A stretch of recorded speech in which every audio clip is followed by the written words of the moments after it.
এই ব্যক্তিটাই ভালো কাজে অংশগ্রহণ করতে পারলো যে ব্যক্তির দিকে আল্লাহ পাক রব্বুল আলামিন কমপক্ষে ৭০ বার নেক নজর দিয়ে তাকাইছে, সেই ব্যক্তিই ভালো কাজে অংশগ্রহণ করতে পেরেছে।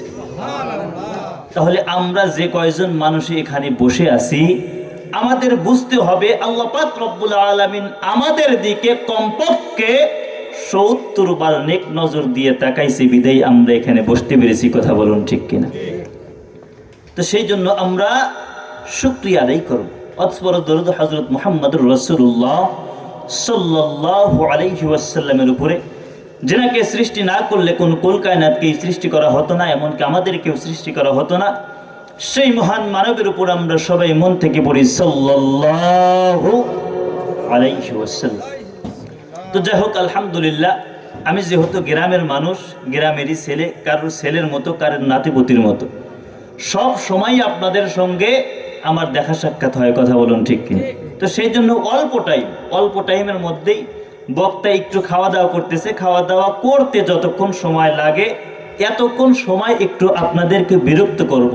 আপনারা কি এতক্ষণ সময় একটু আমার সামনে বসে থাকার জন্য রাজি আছেন? আলহামদুলিল্লাহ।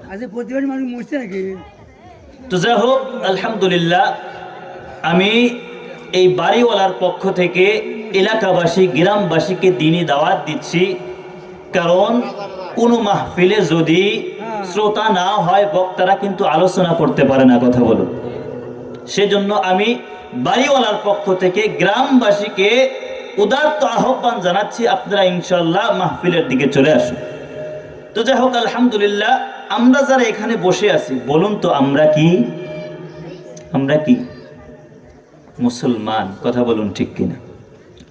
প্রথম নম্বরে যদি আমাদেরকে কেউ প্রশ্ন করে, ভাই তোমার পরিচয় কি, তাহলে আমাদের কি বলতে হবে? আমি যদি বলি যে আমার নাম অমুক, আমার বাবার নাম অমুক, তার বাবার নাম অমুক, হয়তো আমি ক্ষমতা সূত্রে আমি এখন বিএমপি করি, আমার এখন ক্ষমতা বেশি, তাহলে আমি ওইভাবেই আমি পরিচয় দিচ্ছি। আসলে কি আমাদের পরিচয় এইটা? আমাদের পরিচয় কিন্তু এটা নয়। আমাদের পরিচয় কেউ যদি জিজ্ঞাসা করে, ভাই তুমি কে, তুমি কি, সাথে সাথে আমাদেরকে কি উত্তর দিতে হবে? আমি একজন মুসলমান। তো আমরা যেহেতু মুসলমান বলতেছি, আল্লাহ পাক রব্বুল আলামিন কোরআনুল কারীমের ভিতরে বলেছেন, বিশ্বনবী হাদিসের ভিতরে বলেছেন। তো যাই হোক, আমি যেহেতু গ্রামের ছেলে, আমি কিন্তু সুর দিয়ে কথা বলবো না, একটু কিছুক্ষণ সময় আপনাদের সঙ্গে একটু গল্প করব। গল্প চলবে না, সুর দিয়ে করা লাগবে। তো যাই হোক, তো আমরা কিন্তু মুসলমান। বিশ্বনবী হাদিসের ভিতরে এভাবে বলেছেন, আল্লাহ পাক রব্বুল আলামিন কোরআনুল কারীমের ভিতরে এইভাবে বলেছেন যে তোমরা যেদিন থেকে আমার কাছে বলেছো যে আমরা একজন মুসলমান। মুসলমান শব্দের অর্থ কি জানেন? মুসলমান শব্দের অর্থ হচ্ছে আত্মসমর্পণকারী। কি অর্থ বললাম? আত্মসমর্পণকারী। বিশ্বনবী হাদিসের ভিতরে বলেছেন, আল্লাহ পাক রব্বুল আলামিন কোরআনুল কারীমের ভিতরে বলেছেন, যে ব্যক্তিগুলো আমি আল্লাহ পাক রব্বুল আলামিনের কাছে সাক্ষ্য দিচ্ছ আমি একজন মুসলিম, আমি একজন মুসলমান, এই কথা যখন তোমরা বলতেছো, তখন আমি আল্লাহ পাক রব্বুল আলামিনের কাছে তোমরা আত্মসমর্পণ করলা। আর এই আত্মসমর্পণ করার পরে তোমরা যে দুনিয়ার ভিতরে চলাফেরা করতেছো, যেহেতু আমি আল্লাহ পাক রব্বুল আলামিনের কাছে তোমরা আত্মসমর্পণ করেছো, করার পর থেকে কিয়ামত পর্যন্ত, তোমাদের মৃত্যুবরণ করার আগ পর্যন্ত যেহেতু আমার কাছে আত্মসমর্পণ করেছো, সেহেতু আমি আল্লাহ পাক রব্বুল আলামিন তোমাদেরকে দুনিয়ার ভিতরে যেভাবে চলতে বলি, তোমাদেরকে সেইভাবে চলতে হবে। কথা বলুন ঠিক কি? তো আসলে আমরা মুসলমান দাবি করতেছি, আসলে যদি কোরআন হাদিস দিয়ে দেখা যায়, আমাদের জীবনের সঙ্গে যদি মিলানো যায়, তাহলে আসলে আমরা মুসলিম দাবি করতে পারি না। আমরা এমনি মুখে মুখে মুসলিম দাবি করতেছি। আসলে একটু বিবেক দিয়ে উত্তর দেন তো, আমরা যতই কিয়ামত পর্যন্ত যদি হায়াত পাই, আর আমি যদি বলতে থাকি প্রত্যেকদিন শুধু আমার জিকির একটাই, আমি মুসলমান, আমি মুসলমান, আমি মুসলমান, আমি মুসলমান, এই জিকির যদি কিয়ামত পর্যন্ত হায়াত পাওয়ার পরে যদি শুধু এই জিকিরটাই করতে থাকি, এই জিকির করার কারণে আমরা কি জান্নাতে যাইতে পারবো? জান্নাতে কিন্তু যাইতে পারবো না। গরু খাইতে মুসলমান। আসলে আমরা যে দুনিয়ার ভিতরে এসেছি, আমাদের একটা টার্গেট আছে না নাই? আমরা যখন সকালবেলায় বাড়ির থেকে বের হই, হয়তো আমরা তারাস যাব, ভায়াত বাজার থেকে তারাস যাব। তো তারাস কি আমরা এমনি এমনি যাই, নাকি আমাদের কোনো কাজ থাকে, কোনো দরকার থাকে, কোনো মাকসাদ থাকে? অবশ্যই কিন্তু কোনো নিয়ত থাকে, কথা বলুন ঠিক কিনা? তো আমরা দুনিয়ার ভিতরে যে এসেছি, আমাদের মূল মাকসাদটা কি, আর আমরা কি নিয়ে দুনিয়ার থেকে কবরের জগতে যাব, এটা আমাদের জানার দরকার আছে না নেই? আল্লাহ পাক রব্বুল আলামিন ডাক দিয়ে বলতেছেন, বান্দারে আমি আল্লাহ পাক রব্বুল আলামিন তোমাদেরকে দুনিয়ার ভিতরে পাঠাইছি, আমি আল্লাহ পাক রব্বুল আলামিন তোমাদেরকে খলিফা নিযুক্ত করে দুনিয়ার ভিতরে পাঠাইছি। কারণ আল্লাহ পাক রব্বুল আলামিন কোরআন কারীমের ভিতরে বলতেছেন, ওয়াইয ক্বালা রাব্বুকা লিল মালাইকাতি ইন্নী জাইলুন ফিল আরদি খলিফা। আল্লাহ পাক রব্বুল আলামিন ডাক দিয়ে বলতেছেন, বান্দারে আমি আল্লাহ পাক রব্বুল আলামিন দুনিয়ার ভিতরে আমার প্রতিনিধি করে তোমাদেরকে দুনিয়ার ভিতরে পাঠাইছি। তোমাদের দুনিয়ার ভিতরে যাওয়ার পরে তোমাদের মূল মাকসাদটা কি হবে তোমরা কি জানো? তোমাদের মূল মাকসাদটা হবে হচ্ছে আমরা যেন জান্নাতে যাইতে পারি, কথা বলুন ঠিক কি? তো আমরা এখানে যে কয়জন মানুষই আছি, আসলে একটু নিজের বিবেককে প্রশ্ন করে দেখেন তো, যে আপনার মন জান্নাতে যাইতে চায় নাকি জাহান্নামে যাইতে চায়? জান্নাতে যাইতে চায়। তো আমরা তো এখানে যে কয়জন লোকই আছি, মাঝে মধ্যে দেখা যায় মসজিদে এদের মুখগুলো দেখা যায়, কথা বলুন, মুখগুলো কিন্তু দেখা যায়। গ্রামের ভিতরে এমনও মানুষ আছে, আমার জানা মতে আজ পর্যন্ত ওই মুখগুলোকে আমি মসজিদের ভিতরে দেখি না। আজ পর্যন্ত এই গ্রামের ভিতরে এমনও মানুষ আছে। তো ওই মানুষটাকেও যদি জিজ্ঞাসা করা হয়, ভাই তুমি কি জান্নাতে যাইতে চাও, সেই মানুষটা তখন কি উত্তর দিবে? অবশ্যই জান্নাতে যাইতে চাই। তাহলে আমরা দুনিয়ার ভিতরে যা করি না কেন, আমাদের মূল মাকসাদ কিন্তু জান্নাতে যাইতে হবে, কথা বলুন ঠিক কি? তো আল্লাহ পাক রব্বুল আলামিন ডাক দিয়ে বলতেছেন, বান্দারে আমি আল্লাহ পাক রব্বুল আলামিন যে তোমাদেরকে দুনিয়ার ভিতরে পাঠাইছি, দুনিয়ার ভিতরে যে মানুষ করে দুনিয়ার ভিতরে পাঠাইছি, এই যে মানুষ করে পাঠাইলাম, আমি তো গরু বানাইছি, আমি তো ছাগলও বানাইছি, আমি তো অন্য অন্য পশু পাখিগুলোকেও বানাইছি, কিন্তু তোমাদেরকে আমি মানুষ করে দুনিয়ার ভিতরে পাঠাইলাম। এই মানুষ করে যে পাঠাইছি, আমি আল্লাহ পাক রব্বুল আলামিন তোমাদেরকে আদর করে, মায়া করে, মোহাব্বত করে মানুষ করে দুনিয়ার ভিতরে পাঠাইছি। এই যে তোমরা মানুষ হয়েছো, এই মানুষ হওয়ার জন্য কবে, কখন, কোন সময় আমি আল্লাহ পাক রব্বুল আলামিনের কাছে তোমরা দোয়া করেছো? আসলে একটু নিজের বিবেককে প্রশ্ন করে দেখেন তো, আমরা কি কোনোদিন আল্লাহ পাক রব্বুল আলামিনের কাছে দোয়া করেছি, ও আল্লাহ দুনিয়ার ভিতরে আমাদেরকে তুমি মানুষ করে দুনিয়ার ভিতরে পাঠাও? এই দোয়া কি কেউ করেছে? এই দোয়া কিন্তু কেউ করেনি। তারপরেও আল্লাহ পাক রব্বুল আলামিন আমাদেরকে গরু বানাইলেন না, ছাগল বানাইলেন না, মহিষ বানাইলেন না, অন্য অন্য জীব জানোয়ার বানাইলেন না। আল্লাহ পাক রব্বুল আলামিন আমাদেরকে ইনসান করে দুনিয়ার ভিতরে সৃষ্টি করেছেন, কথা বলুন ঠিক কিনা? তো আল্লাহ পাক রব্বুল আলামিন ডাক দিয়ে বলতেছেন, বান্দারে আমি যে তোমাকে শুধু ইনসান করে মানুষ করে দুনিয়ার ভিতরে পাঠাইছি, এটাই শেষ করি নাই।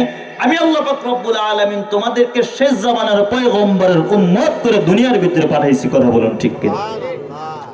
আল্লাহ পাক রব্বুল আলামিন ডাক দিয়ে বলতেছেন, বান্দারে আমি তোমাদেরকে মানুষ বানানোর পরে আমি যদি চাইতাম, আমি আল্লাহ পাক রব্বুল আলামিন তোমাদেরকে আদম আলাইহিস সালামের উম্মত করে দুনিয়ার ভিতরে পাঠাইতে পারতাম, কথা বলুন। আল্লাহ পাক রব্বুল আলামিন কোরআনুল কারীমের ভিতরে বলতেছেন, আল্লাহ পাক রব্বুল আলামিন ডাক দিয়ে বলতেছেন, বান্দারে আমি আল্লাহ পাক রব্বুল আলামিন যদি চাইতাম, আমি আল্লাহ পাক রব্বুল আলামিন হযরতে আদম আলাইহিস সালামের উম্মত করে তোমাদেরকে দুনিয়ার ভিতরে পাঠাইতে পারতাম। আমি আল্লাহ পাক রব্বুল আলামিন যদি চাইতাম, তোমাদেরকে ঈসা রূহুল্লাহর উম্মত করে দুনিয়ার ভিতরে পাঠাইতে পারতাম। আমি আল্লাহ পাক রব্বুল আলামিন যদি চাইতাম, তোমাদেরকে সুলাইমান আলাইহিস সালামের উম্মত করে দুনিয়ার ভিতরে পাঠাইতে পারতাম। আমি আল্লাহ পাক রব্বুল আলামিন যদি চাইতাম, হযরতে মুসা কালিমুল্লাহর উম্মত করে তোমাদেরকে দুনিয়ার ভিতরে পাঠাইতে পারতাম। এরে বান্দা, আমি তা করি না। আমি আল্লাহ পাক রব্বুল আলামিন তোমাদেরকে আদর করে, মায়া করে, মহাব্বত করে তোমাদেরকে দুনিয়ার ভিতরে ইনসান হিসেবে সৃষ্টি করার পর আমি আল্লাহ পাক রব্বুল আলামিন তোমাদেরকে আমার বন্ধু, শেষ জামানার পয়গম্বর জনাবে মুহাম্মদুর রাসূলুল্লাহ সাল্লাল্লাহু আলাইহি ওয়াসাল্লামের উম্মত করে দুনিয়ার ভিতরে পাঠাইছি। এরে বান্দা, তোমাদেরকে এত নিয়ামত আমি কি জন্য দিলাম বান্দা, তুমি কি জানো? আমি আল্লাহ পাক রব্বুল আলামিন তোমাদেরকে মানুষ করে দুনিয়ার ভিতরে পাঠাইছি। তোমরা যদি মনে করো ওগো আল্লাহ, তুমি তো আমাদেরকে দুনিয়ার ভিতরে মানুষ করে পাঠাইছো, হয়তো আমরা দেখতে পাচ্ছি ওই যে আসমান দেখা যাইতেছে কত সুন্দর, ওই যে তারকারাজি দেখা যাইতেছে কত সুন্দর, জমিনটা দেখা যাইতেছে কত সুন্দর, কিন্তু আমাদের চেহারাটা তো ভালো নয়। আল্লাহ পাক রব্বুল আলামিন ডাক দিয়ে বলতেছেন, বান্দারে না রে বান্দা না, আমি আল্লাহ পাক রব্বুল আলামিন তোমাদেরকে এত আদর করে, মায়া করে, মহব্বত করে তোমাদেরকে এত সৌন্দর্য মণ্ডিত করে তোমাদেরকে বানাইছি। আল্লাহ পাক রব্বুল আলামিন কোরআনুল কারীমের ভিতরে বলতেছেন, লাকাদ খালাকনাল ইনসানা ফি আহসানি তাকওয়ীম। আল্লাহ পাক রব্বুল আলামিন ডাক দিয়ে বলতেছেন, বান্দারে আমি আল্লাহ পাক রব্বুল আলামিন জমিন সৃষ্টি করেছি, প্রথম আসমান সৃষ্টি করেছি, দ্বিতীয় আসমান সৃষ্টি করেছি, তৃতীয় আসমান সৃষ্টি করেছি, চতুর্থ আসমান সৃষ্টি করেছি, পঞ্চম আসমান সৃষ্টি করেছি, ষষ্ঠ আসমান সৃষ্টি করেছি, সপ্তম আসমান সৃষ্টি করেছি, লৌহে মাহফুজ সৃষ্টি করেছি, মাশরিক থেকে মাগরিব পুরো পৃথিবীর ভিতরে যা কিছু সৃষ্টি করেছি না কেন, পুরো পৃথিবীর ভিতরে সবচাইতে আমি আল্লাহ পাক রব্বুল আলামিন তোমাদেরকে সুন্দর করে বানাইছি। আল্লাহ পাক কি বলতেছেন, বান্দারে আমি আল্লাহ পাক রব্বুল আলামিন तमाम পৃথিবী বানাইছি যে বানানোর পরে আমি বলতেছি এই तमाम পৃথিবীর ভিতরে সবচাইতে সুন্দর করে আমি আল্লাহ পাক রব্বুল আলামিন তোমাদেরকে বানাইছি। আসলে একটু নিজের বিবেকের কাছে প্রশ্ন করুন তো, দুনিয়ার ভিতরে আমরা দেখতে পাচ্ছি লক্ষ লক্ষ মানুষ, কোটি কোটি মানুষ দেখতে পাচ্ছি, দেখার পরেও হয়তো আজকে একজনের সঙ্গে আমার পরিচিত হলো, একজনের সঙ্গে পরিচয় হলো, হাজার মানুষ, লক্ষ মানুষ, কোটি মানুষের ভিতরেও যদি ওই মানুষ আমার সামনে পড়ে, ওই মানুষকে আমি চিনতে পারি কি পারি না? অবশ্যই কিন্তু পারি। একজন মানুষের চেহারার সঙ্গে আর একজন মানুষের চেহারার কোনো মিল নেই। আল্লাহ পাক রব্বুল আলামিন ডাক দিয়ে বলতেছেন, বান্দার तमाम পৃথিবীর ভিতরে যা কিছু বানাইছি সবচাইতে সুন্দর করে তোমাদেরকে বানাইছি। আমরা যদি বলি ওগো আল্লাহ, তাহলে এই तमाम পৃথিবীটা যে তুমি বানাইছো, এই तमाम পৃথিবীটা তুমি কি জন্য বানাইছো? আমরা যদি আল্লাহ পাক রব্বুল আলামিনের কাছে জিজ্ঞাসা করি, ওগো আল্লাহ, এই যে জমিন দেখতে পাচ্ছি, যে জমিনের ভিতরে আমরা আবাদ করে খাওয়া দাওয়া করতেছি, এই জমিনটা তুমি কি জন্য বানাইছো? আল্লাহ পাক রব্বুল আলামিন কোরআনুল কারীমের ভিতরে বলতেছেন, আল্লাযী জাআলা লাকুমুল আরদা ফিরাশাও ওয়াস সামাআ বিনাআ। আল্লাহ পাক রব্বুল আলামিন ডাক দিয়ে বলতেছেন, বান্দারে এই জমিনটা আমি আল্লাহ পাক রব্বুল আলামিন তোমাদের গোলামি করার জন্য জমিনটা বানাইছি। আমরা যদি বলি ওগো আল্লাহ, তাহলে ওই যে দেখতে পাচ্ছি আসমান, এত সুন্দর আসমান তুমি কি জন্য বানাইছো? আল্লাহ পাক রব্বুল আলামিন ডাক দিয়ে বলতেছেন, বান্দারে ওই জমিনটাও তোমাদের গোলামি করার জন্য বানাইছি। আমরা যদি আল্লাহ পাক রব্বুল আলামিনের কাছে প্রশ্ন করি, ওগো আল্লাহ, তাহলে এই तमाम পৃথিবীটা তুমি বানাইছো, সব কিছুই যদি আমাদের গোলামের জন্য বানাও, তোমার জন্য তাহলে কি বানাইছো? আল্লাহ পাক রব্বুল আলামিন এই কথার জবাবে বলতেছেন, ওয়ামা খালাকাতুল জিন্না ওয়াল ইনসা ইল্লা লিয়াবুদুন।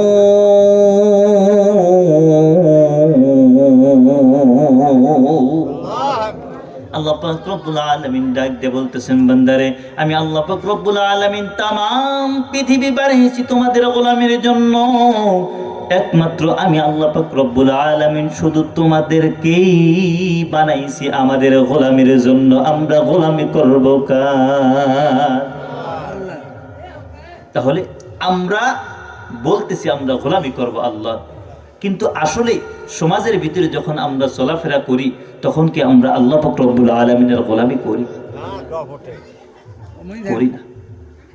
আল্লাহ পাক রব্বুল আলামিন সেই জন্যই বলতেছেন, বান্দারে আমি আল্লাহ পাক রব্বুল আলামিন তোমাদেরকে আদর করে, মায়া করে, মোহাব্বত করে, শেষ জামানার পয়গম্বরের উম্মত করে দুনিয়ার ভিতরে পাঠাইছি। পাঠানোর পরে আমি আল্লাহ পাক রব্বুল আলামিন তোমাদের শরীর দিলাম, শরীরের শক্তি দিলাম, দুনিয়ার ভিতরে চলাফেরা করার মতো ক্ষমতা দিলাম। আমি আল্লাহ পাক রব্বুল আলামিন তোমাদেরকে ধন সম্পত্তি দান করলাম। আমি আল্লাহ পাক রব্বুল আলামিন তোমাদের ক্ষমতা দান করলাম। এই সব কিছু পাওয়ার পরে আমি আল্লাহ পাক রব্বুল আলামিন বললাম, ওমা খালাকতুল জিন্না ওয়াল ইনসা ইল্লা লিয়াবুদুন। পৃথিবীর ভিতরে যা কিছু দেখতে পাচ্ছ না কেন আমি আল্লাহ পাক রব্বুল আলামিন সব কিছু তোমাদের জন্য বানাইছি, কিন্তু শুধু তোমাদেরকে আমি আল্লাহ পাক রব্বুল আলামিন বানাইছি আমার গোলামের জন্য। কিন্তু এই দুনিয়ার ভিতরে আসার পরে তুমি একটু ক্ষমতা পেয়ে গেছো, তুমি একটু ধন সম্পত্তি পেয়ে গেছো, তোমার শরীরের ভিতরে একটু জোর আছে, জোর থাকার পরে তুমি মনে করতেছো আর হয়তো আমি দুনিয়ার ভিতর থেকে কবরের জগতে যাব না, এটা মনে করতেছো। মনে করার পরে আমায় আল্লাহ পাক রব্বুল আলামিনকে তোমরা ভুলে যাচ্ছ। আল্লাহ পাক রব্বুল আলামিন কোরআন কারীমের ভিতরে বলতেছেন, ইয়া আইয়ুহাল ইনসানু মা গাররাকা বিরাব্বিকাল কারীম। আল্লাহ পাক রব্বুল আলামিন ডাক দিয়ে বলতেছেন, বান্দারে এই দুনিয়ার ভিতরে আসার পরে একটু ক্ষমতা পেয়ে গিয়েছো, একটু ধন সম্পত্তি পেয়ে গিয়েছো, পেয়ে যাওয়ার পরে তোমরা কেমনে আমি আল্লাহ পাক রব্বুল আলামিনকে ভুলে আসো? কেমনে আমি আল্লাহ পাক রব্বুল আলামিনকে ভুলে আসো? কারণ তোমাদের বিবেকের কাছে যদি তুমি প্রশ্ন করো, এই যে দুনিয়ার ভিতরে আমরা চলাফেরা করতেছি, আমাদের যে নেতা আছে, এই নেতা আমাদের সংসার কতটুকু চালাইছে? নেতা আমাদেরকে কয় টাকা দিচ্ছে? নেতা কোনো টাকা পয়সা কিচ্ছু দিচ্ছে না। একটা 5 টাকার চার আশায় নেতার পিছনে পিছনে আমরা মিছিল করতেছি, অমুকভাবে চরিত্র ফুলের মতো পবিত্র, এইগুলো আমরা যে মিছিল করতেছি। কিন্তু আল্লাহ পাক রব্বুল আলামিন ডাক দিয়ে বলতেছেন, বান্দারে আমি আল্লাহ পাক রব্বুল আলামিন তোমাদেরকে যে দুনিয়ার ভিতরে চড়াইতেছি, এই দুনিয়ার ভিতরে চলার সময় একটা দিনের ভিতরে আমি আল্লাহ পাক রব্বুল আলামিনের কত বাজেট তোমার পেছনে আমি ব্যয় করতেছি, এটাকে তুমি কখনো হিসাব করেছো? কখনো হিসাব করেছো? এই যে আমরা দুইটা চক্ষু দ্বারা দেখতেছি, এই দুইটা চক্ষু দ্বারা যে দেখতেছি, যাদের চক্ষু নাই তাদের কাছে একটু গিয়ে বলুন এই চক্ষুর দাম কত? আর যাদের চক্ষুটা নষ্ট হয়ে গেছে, এই চোখের ভিতরে যাদের লেন্স লাগানো আছে, তাদের কাছে গিয়ে একটু জিজ্ঞাসা করুন যে এই লেন্সের দাম কত, এই লেন্সটা চালাতে কত খরচা হয়। যাদের একটা পা নেই তাদের কাছে গিয়ে একটু প্রশ্ন করুন যে এই পায়ের দাম কত। আল্লাহ পাক রব্বুল আলামিন ডাক দিয়ে বলতেছেন, বান্দারে আমি আল্লাহ পাক রব্বুল আলামিন যে তোমাদেরকে দুনিয়ার ভিতরে রেখেছি, দুনিয়ার ভিতরে রাখার পরে একটা সেকেন্ডের ভিতরে তোমাদের পেছনে আমি আল্লাহ পাক রব্বুল আলামিন কোটি কোটি টাকা ব্যয় করতেছি। এটা তোমরা কখনো হিসাব করতেছো? তোমাদের নেতা একটা 5 টাকার চা খেলেছে বিদায়, তার পিছনে তোমরা ঘন্টার পর ঘন্টা সময় দিচ্ছ। আর আমি আল্লাহ পাক রব্বুল আলামিন তোমাদেরকে এত আদর করে, মায়া করে দুনিয়ার ভিতরে পাঠাইছি, শেষ জামানার পয়গম্বর উম্মত করে পাঠাইছি। তারপরে তোমাদেরকে বলতেছি তোমরা যদি আমার ইবাদত করে আসতে পারো, আমি আল্লাহ পাক রব্বুল আলামিন তোমাদের জন্য জান্নাতুল ফিরদাউস রিজার্ভ করে রেখে দিয়েছি। এগুলো বলার পরেও তোমরা কেমনে আমি আল্লাহ পাক রব্বুল আলামিনকে ভুলে গেলে? কারণ তোমরা যদি জান্নাতের ভিতরে না যাইতে পারো, তোমাদেরকে যদি জাহান্নামের ভিতরে যাওয়া লাগে, তাহলে কিন্তু তোমাদের কোনো উপায় থাকবে না। কথা বলুন ঠিক কি? সেজন্যই আল্লাহ পাক রব্বুল আলামিন ডাক দিয়ে বলতেছেন, বান্দারে আমি আল্লাহ পাক রব্বুল আলামিন তোমাদেরকে দুনিয়ার ভিতরে পাঠাইছি, আমি আল্লাহ পাক রব্বুল আলামিনের ইবাদত বندگی করার জন্য। আল্লাহ পাক রব্বুল আলামিন ডাক দিয়ে বলতেছেন, বান্দারে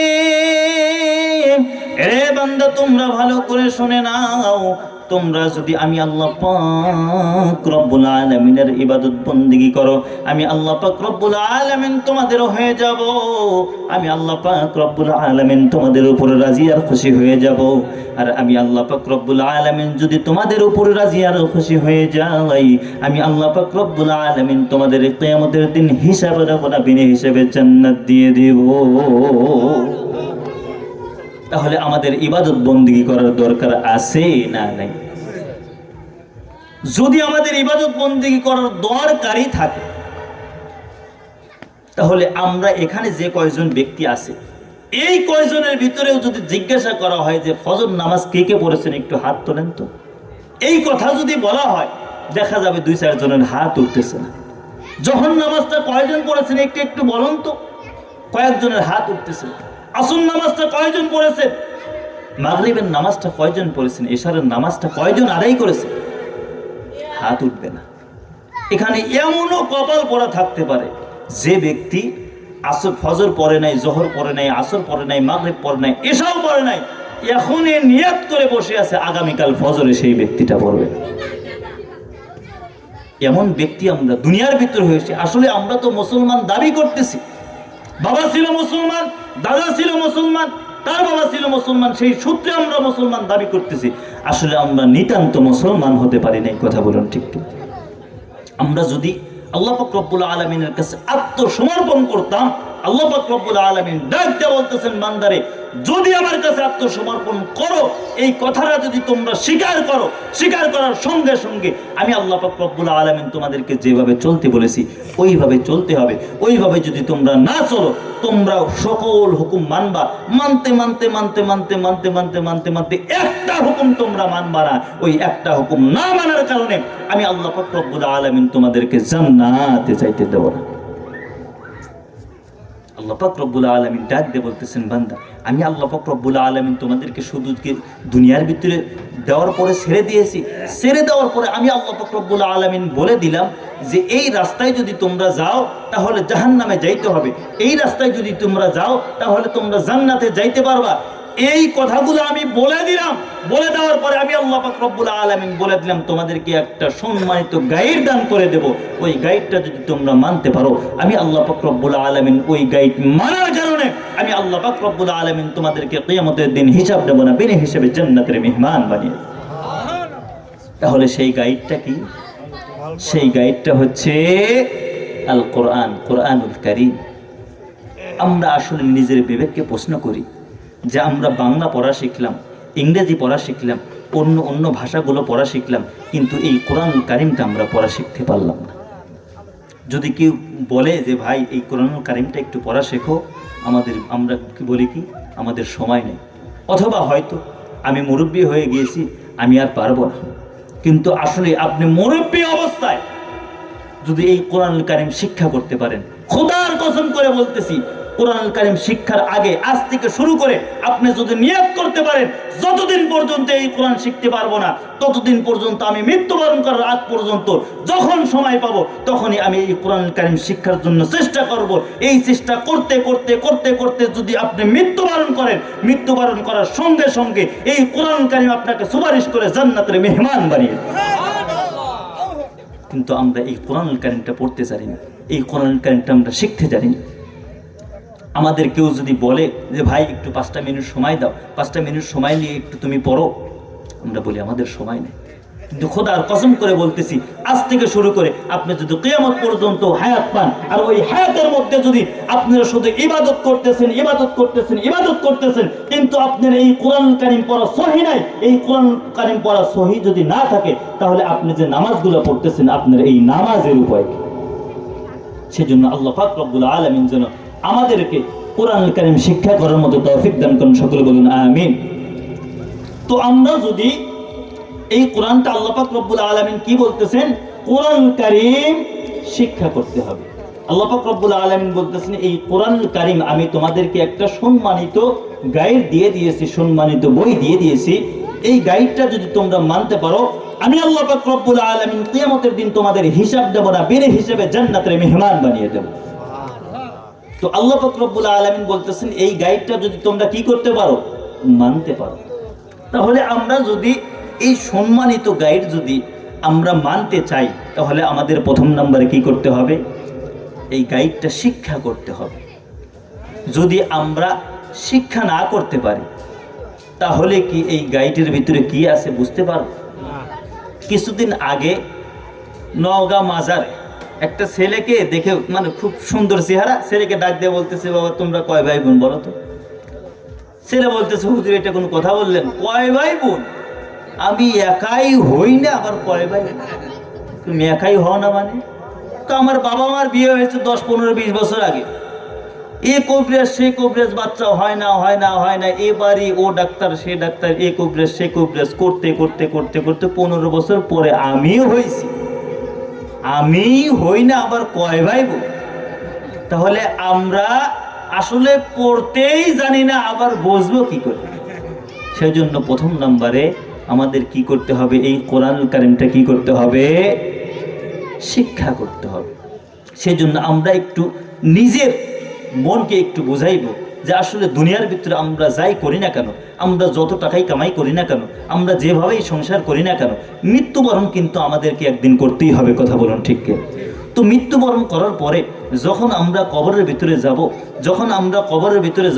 যখন হাসরের ময়দানে উঠব, যখন আল্লাহ পাক রব্বুল আলামিনের সামনে দাঁড়াইব, তখন যদি আল্লাহ পাক রব্বুল আলামিন আমাকে ডাক দিয়ে বলে, ওগো বান্দা, আমি আল্লাহ পাক রব্বুল আলামিন তোমাদেরকে এত আদর করে, মায়া করে, মহাব্বত করে দুনিয়ার ভিতরে পাঠাইছিলাম, দুনিয়ার ভিতরে দেওয়ার পরে আমি আল্লাহ পাক রব্বুল আলামিন তোমাদের ধন সম্পত্তিও দান করছিলাম, এইগুলো পাওয়ার পরে তোমরা বাংলা শিখতে পারলা, তোমরা ইংরেজি শিখতে পারলা, তোমরা অঙ্ক শিখতে পারলা, অন্য অন্য ভাষাগুলো তোমরা শিখতে পারলা, সব ভাষা তোমরা শিখতে পারলা, কিন্তু আমার কোরআনুল কারীমটা তোমরা শিক্ষা করতে পারো নাই। এই জবাবটা যদি আল্লাহ পাক রব্বুল আলামিন আমাদের কাছ থেকে চায়, আমরা সেই দিন কিয়ামতের ময়দানে আল্লাহ পাক রব্বুল আলামিনের সামনে কি জবাব দেব? উপায় নাই। সেজন্য আমাদের কি করতে হবে? একটু নিয়ত করেন যে আমরা এই কোরআনুল কারীমটা শিক্ষা করব। কারণ এই কোরআনুল কারীম এমন একটা জিনিস, আপনি যে ইবাদত বন্দেগী করেন না কেন, সেই ইবাদতের ভিতরে আরবি আছে না নেই? আরবি দোয়া ছাড়া, আরবি সূরা ছাড়া, আরবি কোনো কিছু ছাড়া কোনো ইবাদত হয়? কোনো ইবাদতই হয় না। আসলে আমরা যে আল্লাহু আকবার বলে হাতটা বাঁধতেছি, আমরা যে আল্লাহু আকবার বলতেছি, এই আল্লাহু আকবারই আমাদের সহিহ নেই, আমাদের শুদ্ধ নাই। আমরা সূরাতুল ফাতিহা পড়তেছি, আমাদের সূরাতুল ফাতিহা সহিহ নেই। আমরা দরুদ শরীফ পড়তেছি, দরুদ শরীফ তো আমরা পড়তেই পারি না। এইভাবে আমরা নামাজ পড়তেছি। আসলে বলুন তো, আমরা যদি এইভাবে নামাজ পড়ি, এই নামাজগুলোকে আল্লাহ পাক রব্বুল আলামিনের দরবারে পৌঁছাইবে? সেজন্য আল্লাহ পাক রব্বুল আলামিন যেন আমাদেরকে কোরআনুল কারীম শিক্ষা করার মতো তৌফিক দান করুন। সকলে বলুন আমিন। তো যাই হোক, আল্লাহ পাক রব্বুল আলামিন বলতেছেন, বান্দারে, আমি আল্লাহ পাক রব্বুল আলামিন তোমাদেরকে দুনিয়ার ভিতরে পাঠাইছি কিসের জন্য? ইবাদত বন্দেগী করার জন্য। আল্লাহ পাক রব্বুল আলামিন আমাদেরকে দুনিয়ার ভিতরে পাঠাইছেন ইবাদতের জন্য। আর আমরা দুনিয়ার ভিতরে আসছি কিসের জন্য? জান্নাত কামাই করার জন্য। কথা বলুন ঠিক কি? তো আমরা যদি আল্লাহ পাক রব্বুল আলামিনের ইবাদত না করি, আল্লাহ পাকের কি জান্নাত পাইবো না। কিন্তু সেই জন্য আল্লাহ পাক রব্বুল আলামিন ডাক দিয়ে বলতেছেন, বান্দারে, তোমরা বেশি বেশি ইবাদত করো। আবার এই কথাটাও আল্লাহ পাক রব্বুল আলামিন বলে দিচ্ছে, বান্দা, তোমরা হয়তো নফসের ধোকায় পড়ে তোমরা বিগত জীবনে গুনার কাজ করে ফেলেছো। গুনার কাজ করার পরে তোমরা মনে করতেছো, আমরা তো বিরাট গুনার কাজ করে ফেলেছি, এই গুনার কাজগুলো করার পরে আমি এখন থেকে ইবাদত বন্দেগী শুরু করব, কিন্তু আমার বিগত তো 50 বছর আমি খারাপ কাজ করেছি, এই 50 বছরের উপায়টা কি? আল্লাহ পাক রব্বুল আলামিন কোরআনুল কারীমের ভিতরে ডাক দিয়ে বলতেছেন, ইয়া আইয়ুহাল্লাযীনা আমানু তুবু ইলাল্লাহি তাওবাতান নাসুহা। বান্দারে, তোমাদের এই টেনশন করতে হবে না। তোমাদের পূর্বের জীবনের 50টা বছর, 30টা বছর, 20টা বছর যে তোমরা গুনার কাজ করেছো, এটা তোমরা মনে করতেছো আল্লাহ পাক রব্বুল আলামিন হয়তো মাফ করবেন না, কিন্তু না রে বান্দা, না। আমি আল্লাহ পাক রব্বুল আলামিন এমন আল্লাহ, যে আল্লাহর কাছে তোমাদের নিয়তটা যদি সহি করে, তোমাদের অন্তরটা যদি ভালো করে, তোমাদের কলবটা যদি ভালো করে, আমি আল্লাহ পাক রব্বুল আলামিনের কাছে তাওবা করতে পারো, আমি আল্লাহ পাক রব্বুল আলামিনের কাছে মাফ চাইতে পারো, আমি আল্লাহ পাক রব্বুল আলামিনের কাছে যদি নোনাজারি করতে পারো, আমি আল্লাহ পাক রব্বুল আলামিনের কাছে দোয়া করতে করতে যদি তোমাদের চোখের পানিটা যদি একটু যদি ফোঁটাও বের হওয়ার আগেই আমি আল্লাহ পাক রব্বুল আলামিন তোমাদের জীবনের সমস্ত গুনাহ মাফ করে। তাহলে আল্লাহ পাক রব্বুল আলামিন এমন এমন কথা আমাদেরকে জানিয়ে দিচ্ছেন, জানিয়ে দেওয়ার পরে আমরা জানতেছি, কিন্তু কোনোদিন কি আমাদের জীবনের গুনার কথা স্মরণ করে আমরা কি আল্লাহ পাক রব্বুল আলামিনের কাছে দোয়া করেছি? কখন? সাহাবা একরাম ছিল দুনিয়ার ভিতরে জান্নাতের টিকিট পেয়েছে, জান্নাতের সুসংবাদ পেয়েছে, তারপরেও তারা যখন জাহান্নামের বয়ান হতো, জান্নাতের বয়ান হতো, তারা কান্নায় বিভোর হয়ে যেত, কান্নায় বিভোর হয়ে যেত। হযরত আবু বকর সিদ্দিক রাদিয়াল্লাহু তাআলা আনহু এক সময় কান্নায় বিভোর হয়ে গেলেন। বিশ্বনবী হাদিসের ভিতরে বলেছেন, আল্লাহ পাক রব্বুল আলামিন কোরআন কারীমের ভিতরে বলেছেন, ইন্নাল্লাহা আশতারা মিনাল মুমিনিনা আনফুসাহুম ওয়া আমওয়ালাহুম বিআন্না লাহুমুল জান্নাহ। আল্লাহ পাক রব্বুল আলামিন মুমিনের জানমাল ক্রয় করে নিয়েছেন, কিনে নিয়েছেন, বিনিময়ে তাকে দিবেন জান্নাত। বিশ্বনবী যখন এই কথাগুলো মসজিদের মেম্বারের উপর বসে সাহাবা একরামদেরকে বলতেছিলেন, এই কথা বলার সঙ্গে সঙ্গে হযরত আবু বকর সিদ্দিক রাদিয়াল্লাহু তাআলা আনহু গড়াগড়ি করে কান্না করতেছেন। হযরতে ওমর ফারুক রাদিয়াল্লাহু তাআলা আনহু ডাক দিয়ে বলতেছেন যে, ভাই আবু বকর, তুমি কি জন্য এমন কান্না করতেছো? এই কথা বলে দেওয়ার সঙ্গে সঙ্গে হযরত আবু বকর সিদ্দিক রাদিয়াল্লাহু তাআলা আনহু ডাক দিয়ে বলতেছেন, ওগো আল্লাহর পয়গম্বর সাহাবীরা, তোমরা কি শোনো নাই বিশ্বনবী মুখ দ্বারা কি বললেন? আল্লাহ পাক রব্বুল আলামিন কোরআনুল কারীমের ভিতরে বলে দিয়েছেন, আল্লাহ পাক রব্বুল আলামিন মুমিনদের জান মাল ক্রয় করে নিয়েছেন, বিনিময় দিয়েছেন জান্নাত। এই জান্নাতটা দেওয়ার পরে আমি আজকে সকালবেলায় এই কথা বিশ্বনবী বললেন, বলে হ্যাঁ এই কথাটা তো বিশ্বনবী বলেছেন, তোমার কান্নার কারণ কি? বলে আমার কান্নার কারণ এটাই হলো, আমার কান্নার কারণ আমি কয়েকদিন পূর্বে আমি একটা কাপড় বিক্রি করেছিলাম, একটা মহিলার কাছে কাপড়টা বিক্রি করার পরে কয়েকদিন পরে আবার এসে আমাকে ডাক দিয়ে বলতেছেন, আবু বকর, তোমার দোকানের এই কাপড়টা আমার পছন্দ হয় নাই, নাও নাও নাও, তুমি এই কাপড়টা নিয়ে নাও, আর আমি তোমাকে যে টাকাগুলো দিয়েছি এই টাকাগুলো আমাকে ফেরত দাও। বলে ওগো আবু বকর, এটা কান্নার কারণ কি? তুমি একটা ব্যবসায়িক মানুষ, তোমার কাছ থেকে একটা কাপড় কিনেছে, তোমার কাপড় থেকে হয়তো কয়েক টাকায় লাভ হতো, এই লাভটা তুমি হয়তো করতে পারো না, এই জন্য তোমার মনের ভিতরে কষ্ট, এই জন্য কি তুমি কান্না করতেছো? আবু বকর ডাক দিয়ে বলতেছেন, না, এই জন্য আমি কান্না করতেছি না, আমার কান্নার কারণটা হলো বিশ্বনবী যখন বলেছেন আল্লাহ পাক রব্বুল আলামিন মুমিনদের জানমাল কিনে নিয়েছেন, বিনিময় দিয়েছেন জান্নাত, এই কথা যখন বলেছেন, আমার দোকান থেকে যখন একটা মহিলা একটা কাপড় কিনে নিয়ে গিয়েছিল, একটা কাপড় কিনে নিয়ে যাওয়ার পরে কয়েকদিন পরে আমার কাপড়টা পছন্দ হয় নাই, আমার কাছে দিয়ে বলতেছে, আবু বকর, তোমার কাপড়টা ফেরত দাও, তোমার কাপড়টা ফেরত নাও, আর আমার টাকাগুলো তুমি আমাকে দিয়ে দাও। এই কথা যখন একটা মহিলা বলতে পারতো, আর কিয়ামতের ময়দানে আল্লাহ পাক রব্বুল আলামিন যদি আমাকে ডাক দিয়ে বলে, আবু বকর, আমি আল্লাহ পাক রব্বুল আলামিন দুনিয়ার ভিতরে তোমাদেরকে এই কথাগুলো বলেছিলাম, বলার পরে আমি আল্লাহ পাক রব্বুল আলামিন তোমাদেরকে জান্নাতের সুসংবাদ দিয়েছি, কিন্তু এই সুসংবাদ পাওয়ার পরে তোমরা আসলে জান্নাতের কাজ করো নাই, তোমাদের ইবাদত বন্দেগী, তোমাদের টাকা পয়সা, তোমাদের জান, তোমাদের মাল আমার কাছে পছন্দ হয় নাই। আজকে কিয়ামতের ময়দানে তোমাদের জান তোমাদের কাছে আমি দিয়ে দিলাম, তোমাদের মাল তোমাদের কাছে আমি দিয়ে দিলাম, বিনিময়ে তোমাকে যে জান্নাতটা দিয়েছিলাম এই জান্নাতটা তুমি আমাকে ফেরত দিয়ে দাও। সেদিন আমার উপায় কি হবে? তাদের হাতে কিন্তু জান্নাতের সার্টিফিকেট ছিল, তারপরেও তাদের মনের ভিতরে এত কষ্ট ছিল, তাদের মনের ভিতরে এত জাহান্নামের ভয় ছিল। কিন্তু আসলে আমরা যারা নামাজ পড়তেছি, আমাদের একজন ব্যক্তিও কি বলতে পারবেন যে আমার একটা সেজদা কবুল হয়েছে? এরকম গ্যারান্টি কি একজন ব্যক্তিও দিতে পারবেন? একজন ব্যক্তিও কিন্তু দিতে পারবো না। তারপরেও আমাদের একটা সেজদাও কবুল হয় নাই, এটা আমরা জানি।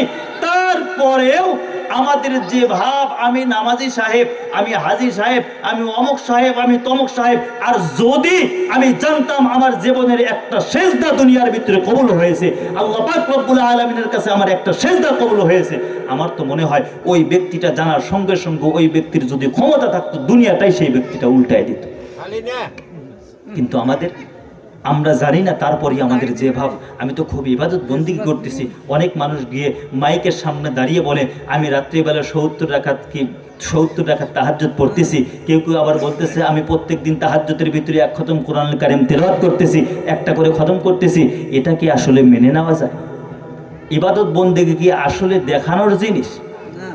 আমরা আসলে যে ইবাদত বন্দিগিগুলো করি, এই ইবাদত বন্দিগিগুলো আল্লাহ পাক রব্বুল আলামিনের কাছে কবুল হয় না কি? আসলে আমরা যখন নামাজ পড়তেছি, আসলে দেখেন, আমরা যখন নামাজ পড়ি, হয়তো বাজারের টাইমে আমরা মসজিদে আজান হয়ে যাওয়ার পরে আমাদের এমনটা মনে হয় যে আমি যদি বাজারের মধ্যে বসে থাকি, আমি একজন হুজুর মানুষ, বাজারের ভিতরে যদি বসে থাকি লোকে কি বলবে? এ কথা আমরা ভাবি না?